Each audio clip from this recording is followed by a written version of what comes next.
Good morning. This is your stats sensei, Mr. Spensei, going over the conditional and classical probability quiz. All right.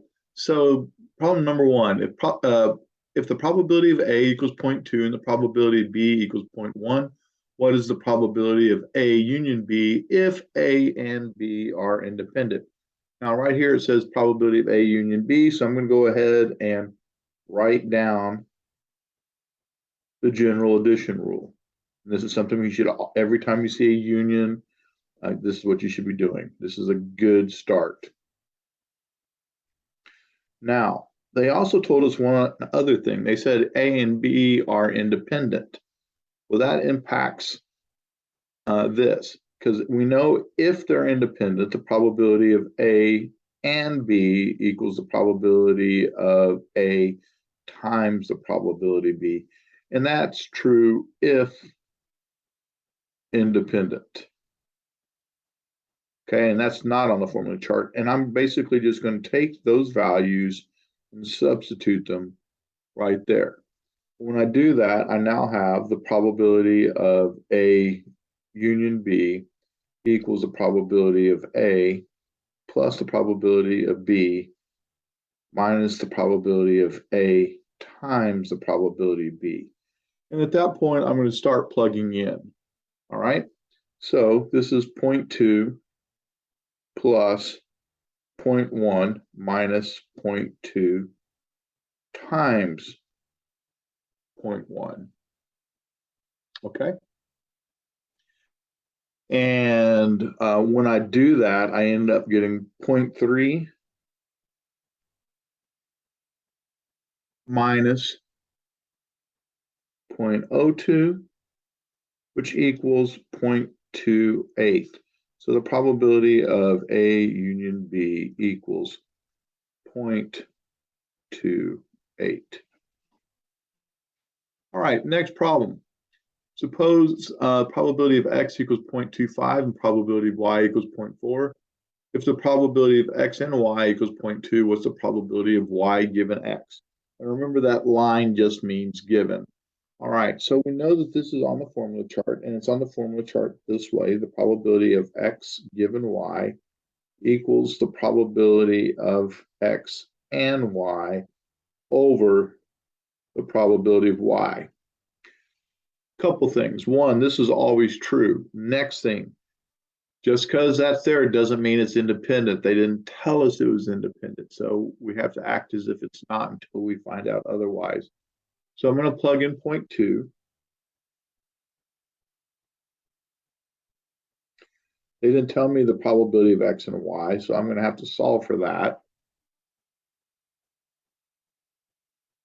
And they told me that Y is 0.40. So when I solve, multiply both sides by 0.4, I end up getting 0.08 equals the probability of X and Y. And all I did there was multiply both sides by 0.4. That's all I did was 0.4 here and a 0.4 there.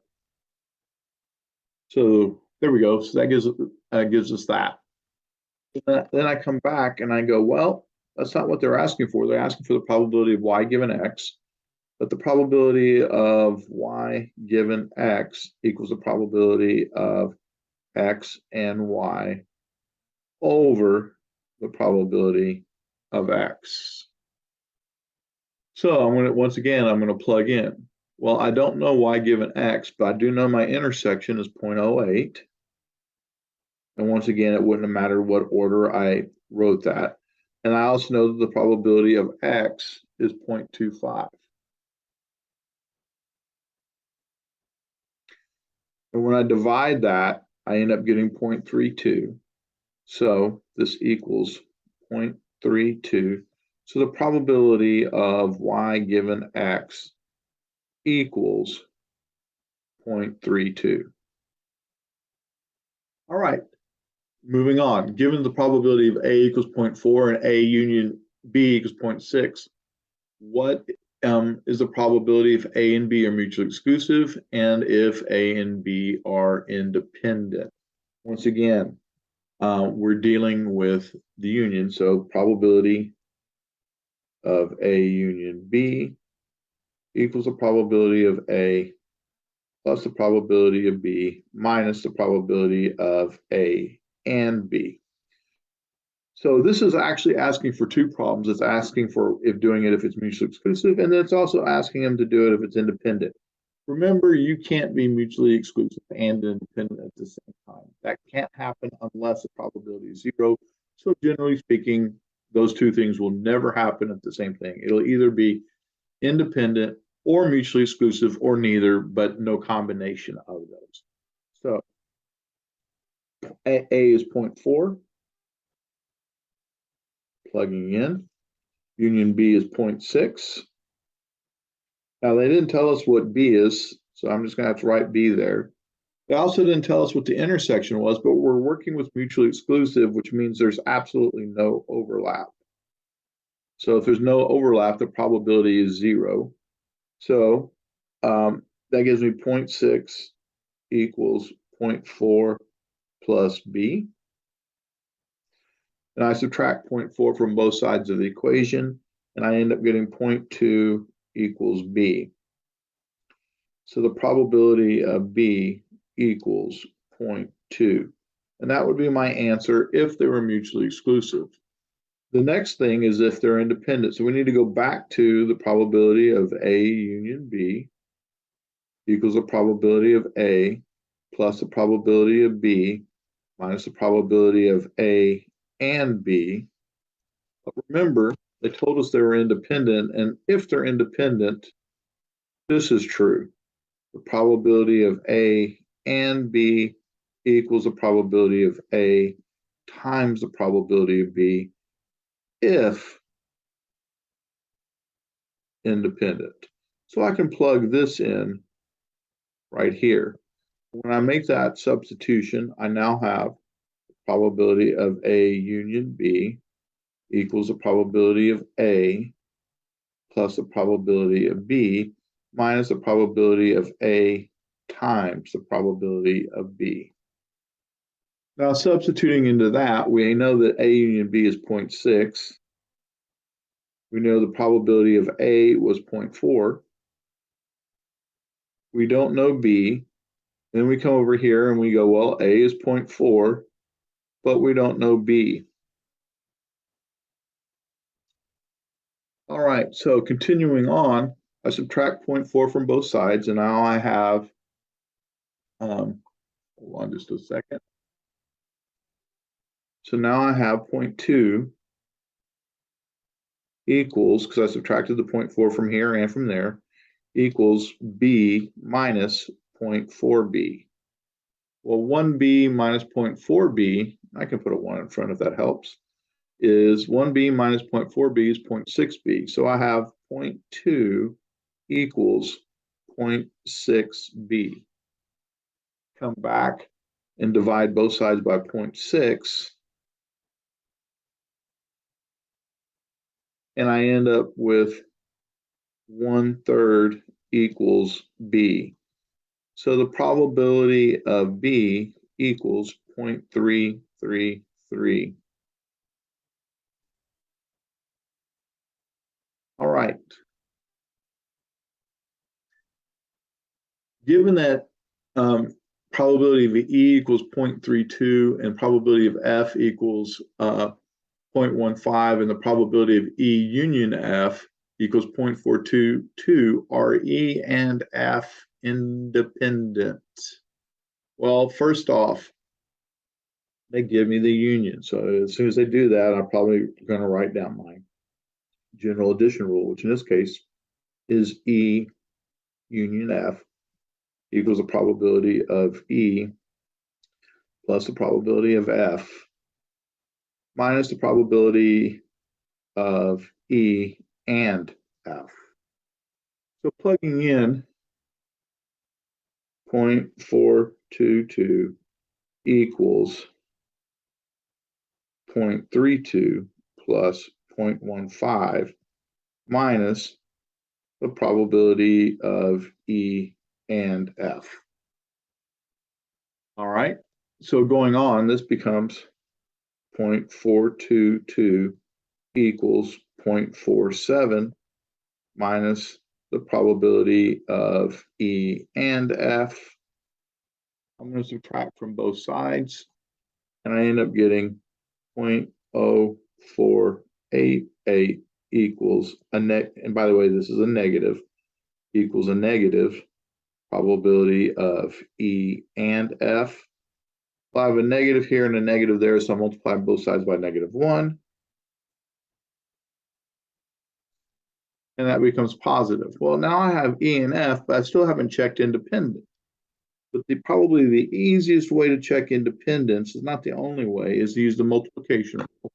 And the multiplication rule says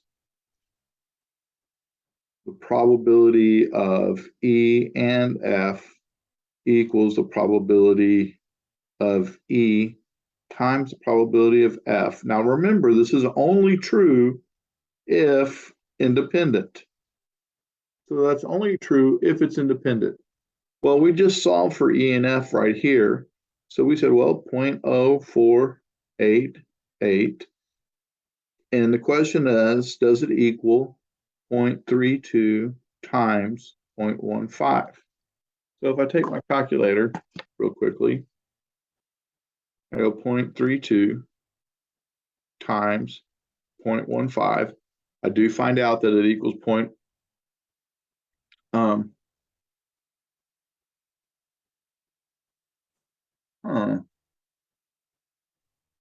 did I make a mistake here?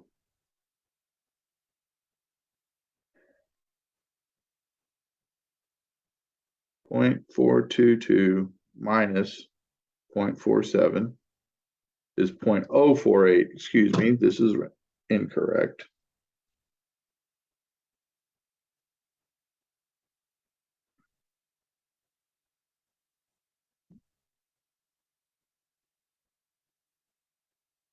Somehow I need to check that one more time. 0.32 plus 0.15, 0.47 minus 0.422, 0.048. All right, so this should say 0.048. That should say 0.048. And when I multiply them, I end up going, oh, 0.048 equals 0.048. So I can put a check mark, but that doesn't tell me anything. I need to say events E and F are independent. Right? So I need to make the statement because, and it's basically because they're equal, they are independent. All right? So that takes care of that one. All right, looking at the next scenario. So approximately 5% of all hobbits born in the Shire are from multiple births, that is twins, triplets, etc. Of the hobbits born in the Shire who are from multiple births, 65% have hairy feet. Of the hobbits born in the Shire who are from single births, 10% do not have hairy feet. We need to do, we need to, first off, we need to determine what our variables are. And our variables in this case are whether or not you have hair on the feet, and then of course, whether you're from multiple births or single births. So let's look back at our values. We have 5%, 65%, and 10%. And we need to find the number associated with only one variable. So approximately 5% of all hobbits born in the Shire are from multiple births. That was not conditioned on anything that appears to be associated with only one variable. When we look at the 65%, and it says of the hobbits born in the Shire who are from multiple births, the 65% have hairy feet. So that's predicated on two variables. It's predicated on hairy feet and multiple births. This is of the hobbits born in the Shire who are from single births. Okay, so single births. 10% do not have hairy feet. So once again, it's predicated on both. So the one that has two variables is the 5%. So I need to write it down in that very first column as 0.05. This is 1 minus that, which makes this 0.95. And the 5% is from multiple births. I have to have some sort of label. So let MB equals multiple births. Now I could write out multiple births, or I can define it this way. Well, if this is multiple births, this is single births. Let SB equals single birth. And your labels may be different than mine, but you just have to have the labels. Well, I'm going to bring up the 0.05, writing it fairly small. I'm going to bring up the 0.95, writing it fairly small. All right. So then we need to come back and look at the other numbers. Of the hobbits who are from multiple births, so we're looking at the multiple births column, 65% have hairy feet. Well, I haven't put a label out here, but this said HF, that's hairy feet, so multiple births and hairy feet. So this is going to be the 0.65. And this is going to be 1 minus 0.65. And if I multiply those out, I end up getting 0.0325 and 0.0175. All right, so all I did was multiply. This is, if that's hairy feet, then this is going to be bald feet or not hairy feet, however you want to put it. The main thing is you have to have a defined label here. All right, make sure you're defining those variables. So the single births, we have 10% of the hobbits in the Shire who are from single births. So now we're looking at the 10% goes in this column. It says do not have hairy feet. Oh, so not have hairy feet, that's the bald feet. So this is going to be the 0.10. And this is going to be 1 minus the 0.10. Be careful, you always have to read where you're placing because they put it in different places based on the number. We multiply this out and we get 0.855. And we have 0.095. I add these together and I get 0.8875. Then over here I have 0.1125. So at that point I have my table made. Generally speaking, on the AP exam, they're not going to grade you on the table, but that's your work shown so that you can answer the other questions. So, first question. What's the probability that a hobbit born in the Shire is from multiple births and does not have hairy feet? So, multiple births, not hairy feet. And so we're looking for the probability of MB, probability of multiple births, and we use BF for bald feet. And that intersection is right here at 0.0175. Once again, you need to have the label, and remember this is the intersection sign, so this needs to be and. All right. You'll lose points if you don't have that, so make sure you don't just write the answer. So what's the probability, what percent of the population of hobbits born in the Shire do not have hairy feet? Well, that's easy. That's just the probability of BF of bald feet. And the probability of bald feet is right here at 0.1125. Once again, I have to have the label in front, so to make sure you don't leave it off. What proportion of hobbits born in the Shire have hairy feet or are from multiple births? Or. That tells me I'm using union, all right? So what proportion in the Shire have hairy feet or are from multiple births? So the probability of HF union multiple births equals probability of HF minus the probability of MB. and I'm running out of room here, so you have to excuse me. That should have been a plus sign, excuse me. Minus, and what are we minusing? The probability of hairy feet and multiple births. So the probability, we don't know this part, but we know the probability of hairy feet. Probability of hairy feet is 0.05.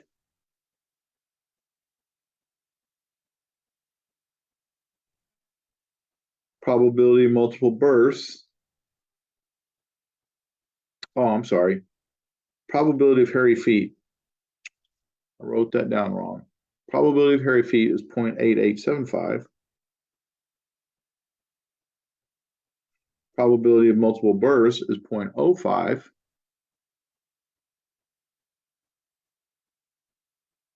Minus the intersection. Well, this is hairy feet. This is multiple births. So minus the 0.325 or 0.0325 equals. So when I subtract all that out, I end up getting 0.905. So the probability, give myself enough room, of hairy feet minus our union multiple births. All right. So probability of hairy feet union multiple births equals 0.905. All right. And that's the way you show your work, and you need to have that as well. Okay. Number 9. What is the probability that a hobbit born in the Shire is not from multiple births and does not have hairy feet? All right. So this is just an and. So is not from multiple births. So that means the probability of single birth and bald feet. There's not a whole lot to do here except look it up on the table. So single birth, bald feet, that intersects at 0.095. We can write it down. That answer is pretty quick. Finally, given that a randomly selected hobbit does not have hairy feet, what's the probability that it is from multiple births? This is a does not have hairy feet. So this is a given. So you're given, there's my given symbol, the straight line, bald feet. What is the probability that it is from multiple births? So we're looking for multiple births. This is what we're looking for, probability of multiple births given bald feet, and that equals the probability of multiple births intersect bald feet over bald feet. So I need to find the intersection of multiple births and bald feet. So let's look at that. Multiple births, bald feet, that's my intersection. And that intersection is 0.0175 equals 0.0175 over bald feet. Well, what's the probability of bald feet? Probability of bald feet is 0.1125. And please don't forget,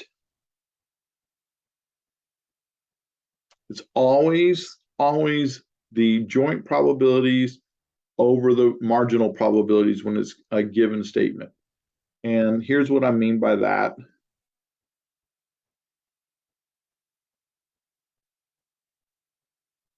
Those are marginals.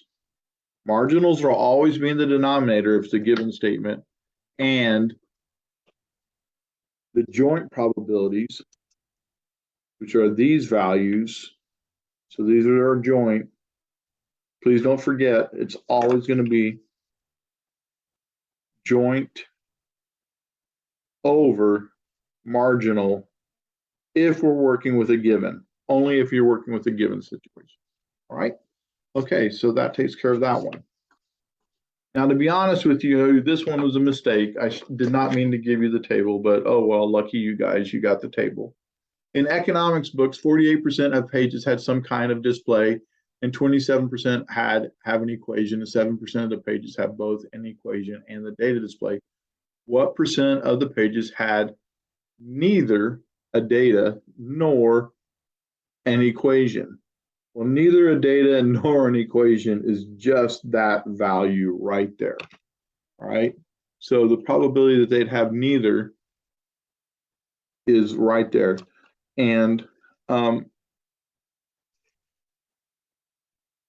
so the probability of neither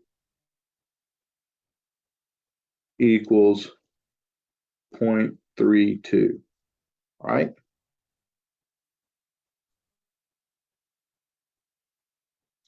Because what it means is no equation and no data. All right. And you could have written the probability of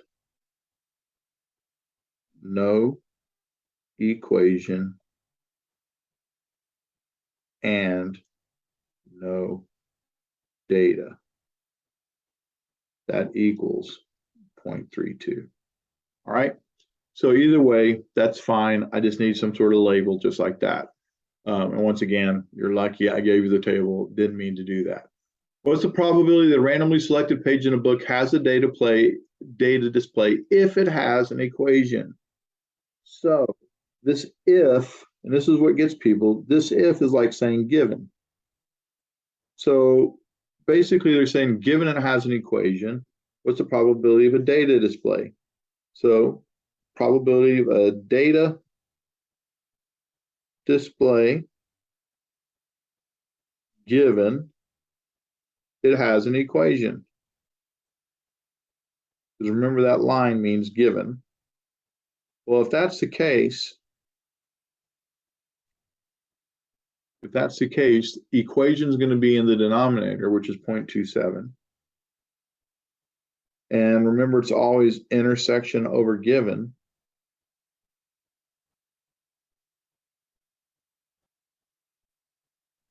And there's my intersection. So it's going to be 0.07 over 0.27, which equals 0.2593. All right.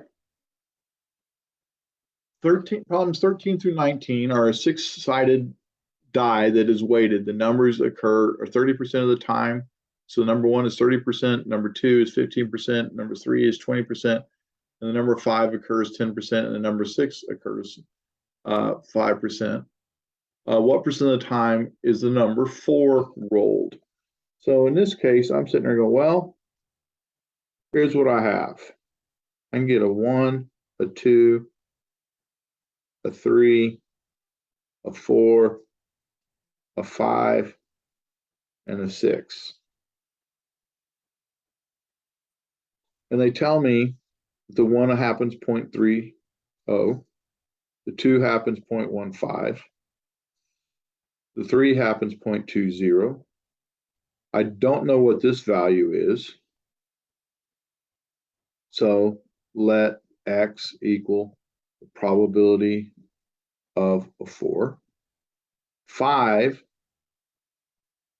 occurs 10%, and 6 occurs 5%.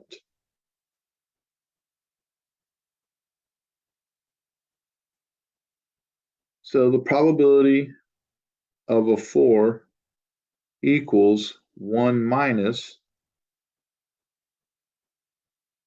0.30 plus 0.15 plus 0.20 plus 0.10 plus 0.05. So the probability of a 4 equals 0.20. All right. So the next thing it is asked for is what's the expected value? Well, I kind of have my table there. So in this case, and remember, we always have to show our work, 1 times 0.3 plus 2 times 0.15 plus 3 times 0.20 plus 4 times 0.20, that's what we got just above, plus 5 times 0.10 plus 6 times 0.05. All right, and so when I do that, and I should probably go ahead and check this out. I goes, oops, stat, edit. Got a bunch of stuff in the calculator I need to clear out. I have to pause from wait for a moment. Sorry about for all that fun. 1, enter 2, enter 3, enter 4, enter 5, enter 6, enter. And then we have 0.3, enter, 0.15, enter, 0.2, enter, 0.2, enter, 0.1, enter, 0.05, enter. And I'm going to go stat, calc, one var stats. My data list is an L1 and my frequency is L2 because that's where the probabilities are. And I end up getting 2.8. So the expected value equals 2.8. So in the long run, or on average, but I like in the long run, we would expect the average of single rolls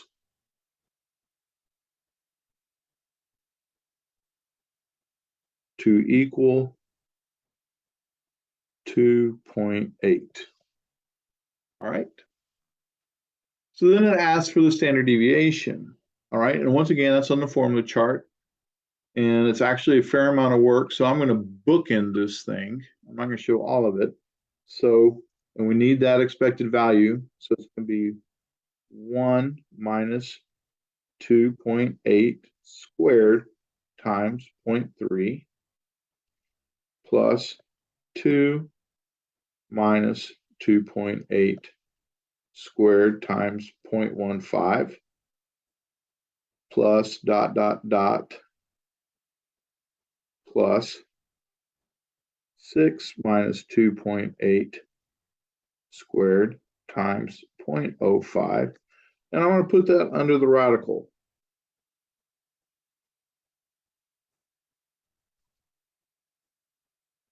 All right. And when I do that, I find out, and by the way, all I did was run the calculator, and there's my answer, 1.5362. So my standard deviation equals 1.5362. All right, so there we go.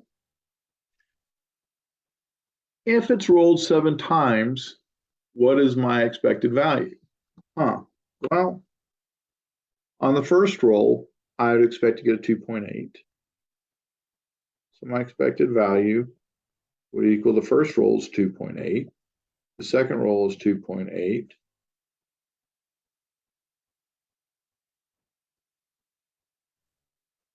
One, two, three, four, 5, 6. Let me check that one more time. 1, 2, 3, 4, 5, 6, 7. And that equals 19.6. So in the long run, what? We would expect the sum of the rolls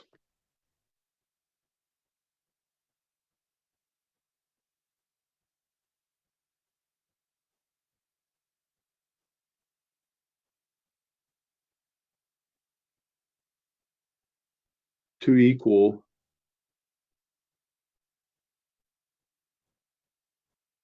19.6. All right. If the dice is rolled 7 times, what would be the standard deviation?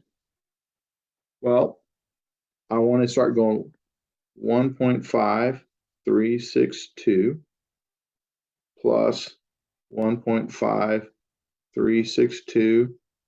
And I need to keep doing that. But remember, I have to square these things. And I'm going to do this 7 times.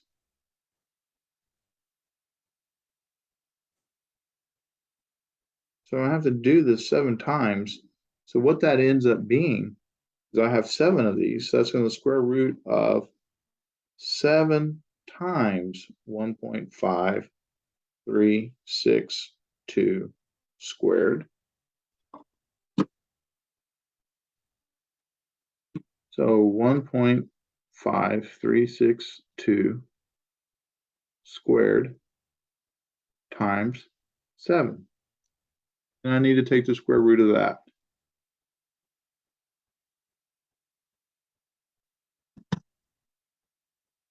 Equals the square root of 16.5193. And so my standard deviation equals 4.0644. I'm going to use approximately sign because it's not really that, but it's close enough. All right, so that takes care of that problem.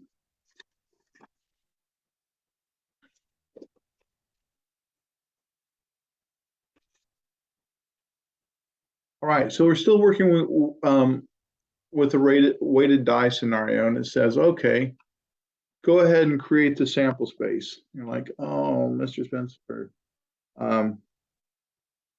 So they want to create a sample space for the winning combinations. A game is played in which 2 of these weighted die are used. You win if the sum on the die faces of the 2 weighted die is a 6. So I'm just go ahead 1 1 1 2 1 3 1 4 1 5 1 6 2 1 2 2 2 3 2 4 2 5 2 6 3 1 3 2 3 3 3 4 3 5 3 6 4 1 4 2 4 3 4 4 4 5 4 6 5 1 5 2 5 3 5 4 5 5 5 6 6 1 6 2 6 3 6 4 6 5 6 6.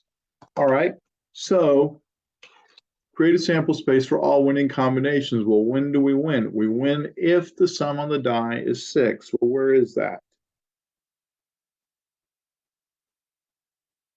So I need to create the winning combinations, and the winning combinations are 1, 5, 2, 4, 3, 3, 4, 2, 5, 1. Now, technically, you didn't have to make that space, but I think it's going to help you out in the long run. Not so much on this problem, but on others. So what's the probability a person will win? Well, we need to go back and look. Let's go back and look at our, this is our table that we came up with, right? So we win if we get a 1, 5. Well, what's the probability? Number, a 1 happens 30% of the time and a 5 happens 10% of the time. So we would win if we have a 0.3 times 0.1. We can also win if we get a 2, 4. All right. And what's the probability of a 2? 0.15, and the probability of a 4 was 0.2. So 0.15 times 0.2. There'd be a plus sign there. We can win if we get 2 3s. So 3, 3. Looking at our table, the probability of a 3 is 0.2. I need 2 of them. So 0.2 times 0.2, put a plus sign there. We can win if we get a 4, 2. And at this point, it's just, oh, this is 0.2. We've already done that. And this is 0.15. And then we have a 5, 1. Probability of a 5 is 10. Probability of a 0.1, or probability of a 1 is 0.3.